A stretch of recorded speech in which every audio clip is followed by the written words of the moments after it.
conectar también a la conversación que vamos a tener ahora. Nos acompaña ya en el estudio Andrés Jana, asesor jurídico de nuestro país en La Haya, para justamente comentar lo que nos estabas diciendo. Esta nueva vista que tiene Bolivia de decir, no, todavía quedan instancias en las cuales podemos seguir con nuestro reclamo por el mar. Sí, Andrés Jana, bienvenido. Muchísimas gracias por estar con nosotros. Antes de preguntar por esta reinterpretación que hace el presidente boliviano con este párrafo que él toma y de alguna manera dice abre ventanas, hablamos un poco del costo que ha tenido este juicio y es una de las dudas de muchos chilenos. Esto le costó a Chile aproximadamente, se dice, 25 millones de dólares. ¿Chile puede buscar que Bolivia se haga cargo de ese dinero como costas en este juicio o esa posibilidad en un juicio así no existe? En los juicios de la Corte Internacional de Justicia, lamentablemente, eso no existe. En muchos juicios sí existe lo que se llama la condena en costa y que muchas veces cuando alguien pierde tiene que pagar los costos del juicio. Aquí cada país paga lo suyo. Sí, pero la Corte Internacional de Justicia no tiene eso. De hecho, ustedes ven, no hay ninguna mención en el fallo o algo, por eso no es parte de... Y ayer se comentó muchísimo, pero siempre se dijo que no era el momento de pensar si deberíamos seguir o no en el Pacto de Bogotá. Cabe preguntarse hoy, entonces, cuando hablamos justamente de los costos y de lo que significa poder seguir teniendo tal vez un litigio futuro. Sí. Hoy es como ayer, o sea, no creo que estemos, no creo que todavía, o sea, cuando decimos no es el día de ayer, yo creo que lo que se dice es que el tema del Pacto de Bogotá merece una reflexión tranquila con todos los antecedentes. Este antecedente habrá que tenerlo en cuenta porque obviamente la Corte falló de una manera muy contundente, conforme a derecho. Si uno mira además partes del fallo se da cuenta que la Corte quiso mandar ese mensaje deliberadamente, hacer una distinción entre lo que es jurídico y lo que no es jurídico. Y claro, estas cuestiones de verse sometido a estos juicios es algo que habrá que considerar. Quiero decir, como lo escuché ayer a Heraldo Muñoz, que Chile también ha usado el Pacto de Bogotá para demandar, en el caso, por ejemplo, del Silala, y para corregir una situación que era Bolivia la que estaba impidiendo. Por lo tanto, me parece que una vez que se acabe el ruido, que se asiente, ¿no es cierto?, la situación después de este fallo, habrá tiempo y me parece que es una discusión que hay que tener. Yo tengo mi opinión y habrá, bueno, pero no es el momento, creo que habrá que tenerla en su momento. Mucho se habló en la previa de parte de ambos países si este fallo se iba a cumplir o no se iba a cumplir, si se iba a acatar o no se iba a acatar. En la práctica, ¿cómo Bolivia acata este fallo? Si es que el presidente ayer reinterpreta el fallo, dice que la causa marítima sigue, que se están abriendo ventanas, que la Corte ha llamado a dialogar. ¿Está cumpliendo el fallo? En la práctica, ¿cómo se hace?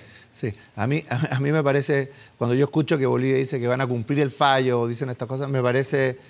A ver, un poco absurdo, voy a francamente decirlo, porque cuando uno demanda y le dice al otro, yo tengo un derecho en contra tuyo, tú tienes una obligación conmigo y te va mal y no te dan esa obligación, bueno, ¿qué vas a cumplir? Simplemente no tienes nada que reclamarle al otro. O sea, la posición de Bolivia acá es que básicamente la Corte le ha dicho, usted no tiene ningún reclamo jurídico contra Chile respecto de lo que usted ha pretendido un acceso soberano. Por lo tanto, no hay nada que Bolivia tenga que cumplir o no tenga que cumplir. Simplemente ahora Bolivia lo que tiene es que entender que en el ámbito jurídico no tiene una pretensión contra Chile.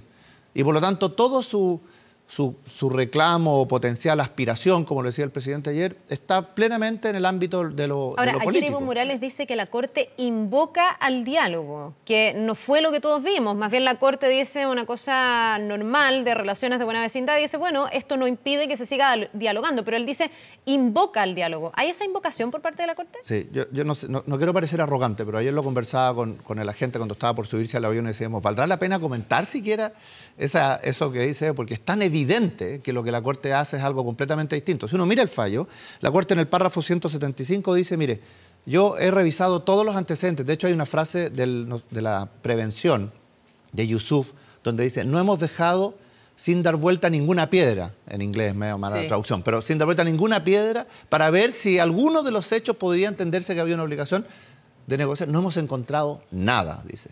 Y el párrafo 175 tiene esa conclusión. Y después dice, no obstante, dice, nada de lo que ha dicho la Corte impide, no dice invita, dice impide que las partes continúen, dice, en espíritu de buena vecindad, ¿no es cierto? Y luego agrega, si así fuera su voluntad de ambas, ¿qué más? O sea, primero la Corte no necesitaba decir eso, pero lo que dice la Corte hasta cierto punto es obvio, ¿no? Obviamente que si los países quieren conversar y continuar en diálogo, pueden hacerlo. Derivar de ahí que la Corte, incluso diría yo, invite al diálogo, Me parece que ni siquiera nosotros en algunas hipótesis pensamos la Corte a lo mejor no da a Bolivia, pero sí invita al diálogo, poniendo algo. La Corte no solo que no invitó al diálogo, sino que dijo, depende de los países exclusivamente. Si ellos quieren conversar en espíritu de buena vecindad, yo creo que eso lo entendemos todo lo que significa, que no se vaya a entender que por esto no pueden conversar, lo que es relativamente evidente. Por lo tanto, me parece que, o sea, yo creo que la interpretación que hace el presidente de Bolivia y algunas de las personas de Bolivia refleja simplemente lo contundente del triunfo de Chile en contra de ellos. O sea, están tratando de alguna manera de salvar lo que sea de las ruinas, ¿no es cierto?, de lo que fue su caso. Pero a mí, francamente, me parece que no tiene ningún poder mérito. Tomar algo para poder presentarse también Sí. frente al pueblo boliviano, que esperaba una situación totalmente distinta. Va más por ahí, yo creo que... Invitemos también a Mauricio Bustamante, que está desde La Haya acompañándonos y contándonos lo que fue y lo que es esta mañana del día después. Mauricio, ya te vemos también en pantalla. No sé si tienes alguna consulta también para plantear o algún punto de vista distinto que no hayamos planteado nosotras. No, muy breve, Carola, Carla, saludar a Andrés Jana, que lo echamos de menos también aquí en La Haya, y preguntarle respecto de lo que pueda ocurrir de aquí en adelante, porque efectivamente nos llamó la atención acá el optimismo boliviano, al punto de que algunos pensamos que tal vez habían obtenido un trascendido o alguna pista respecto de cómo venía la decisión de la Corte, y la cautela chilena que se mantenía, digámoslo, tanto a nivel de Cancillería como a nivel de Presidencia, muy atento a lo que aquí iba a ocurrir. La pregunta entonces es si un fallo como el que se registró ayer aquí en la Corte fue una sorpresa en definitiva para ustedes como especialistas, para el propio presidente, porque aquí lo conversábamos también con Claudio Grossman. De verdad yo creo que nadie, ni en el mejor de los escenarios, pensaba en un fallo tan contundente a favor de la posición chilena. Es una buena pregunta, yo voy a ser cándido, voy a ser sincero. La verdad es que, y lo conversaba ayer con Sam Wordsworth, hablábamos cuando nos llamamos después del fallo, y es que cuando dice, la verdad es que nosotros siempre confiamos que nuestro caso, desde el punto de vista jurídico, era un caso muy sólido. Hay un dicho que decimos los abogados, que si tú tienes 8 teorías legales, no tienes ninguna. Entonces, esta especie de lanzamiento de teorías legales que hizo Bolivia, obviamente demuestra que el caso no era un caso serio. No puede haber 8 distintas teorías legales por las cuales algo tan excepcional ocurra como una obligación. Entonces, pero por otro lado, toda esta apelación emocional que hizo Bolivia, de hecho, escucharon a Remiro Bretón ayer diciendo que el fallo ha sido extremadamente positivista y que la Corte no había visto la parte política. Entonces, toda esa apelación emocional, esa apelación política, a uno siempre le queda la incertidumbre si esos dos casos antagónicos, cómo los iba a tomar la Corte, si la Corte iba a abrir o no un espacio a esta parte más política, emocional, o si iba a ir por el derecho y, ojo, por los hechos. Porque nosotros fuimos, si ustedes no sé si se acuerdan, los alegatos, muy rigurosos en ir palabra por palabra. Alguien nos podrá acusado de aburrido, porque fuimos palabra por palabra, por ejemplo, en el 50, en Charaña, comparando las notas diplomáticas, mostrando si había o no había, lo que dijo ayer, ¿no es cierto?, el presidente, si había o no había un match entre las notas diplomáticas para que efectivamente hubiera una voluntad. Hicimos ese trabajo, Bolivia se saltó esos hechos, los ignoró.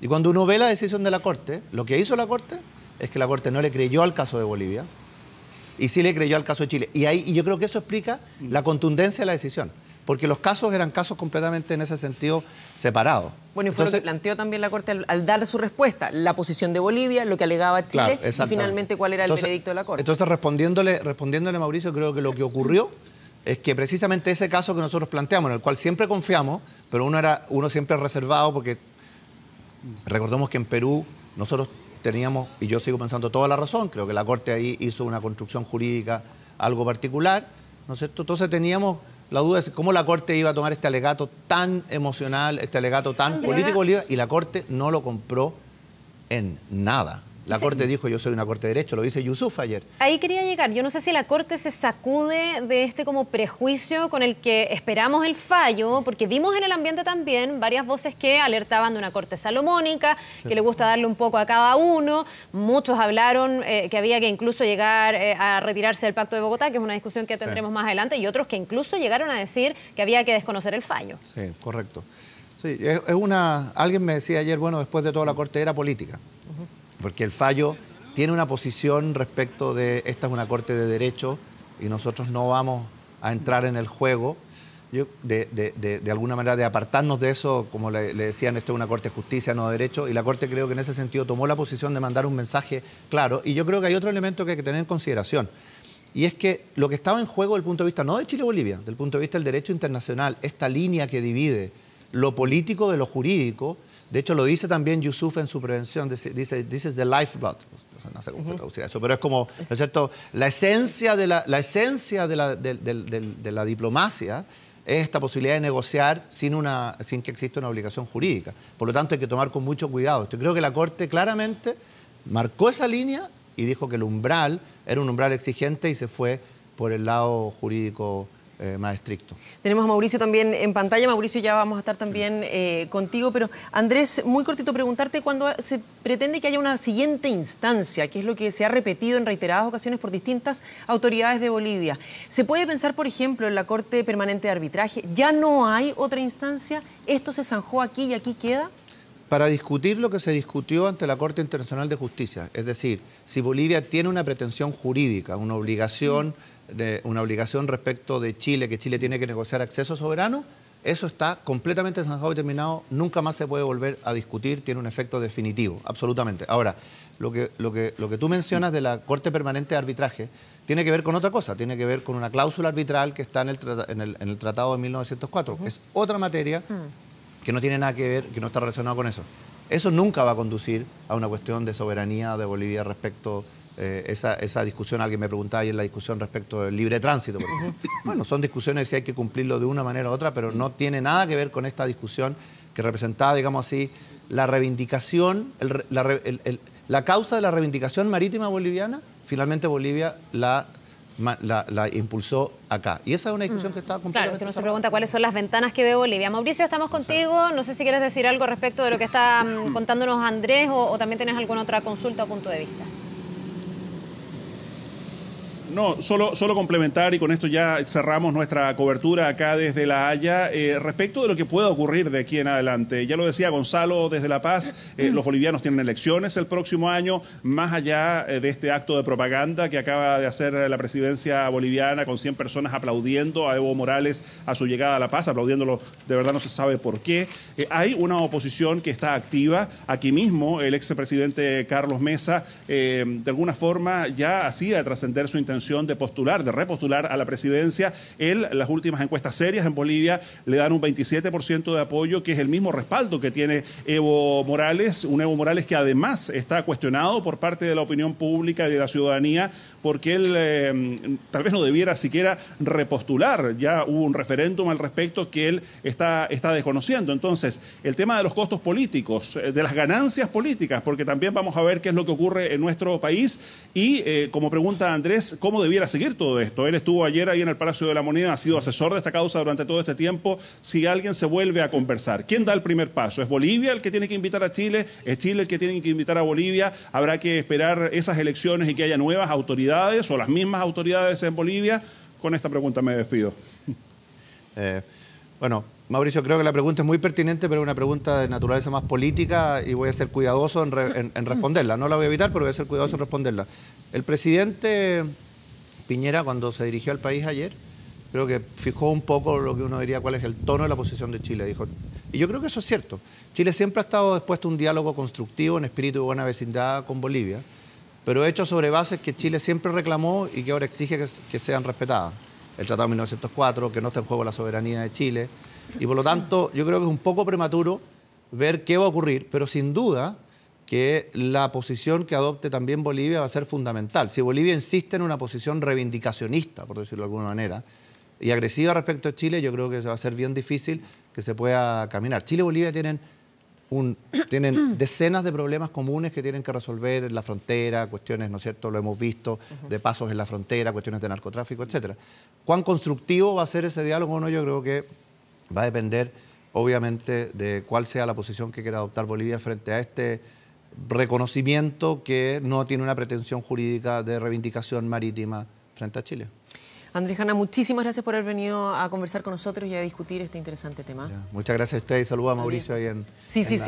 También ya comenzamos a despedirlo. Muchísimas gracias a Mauricio también.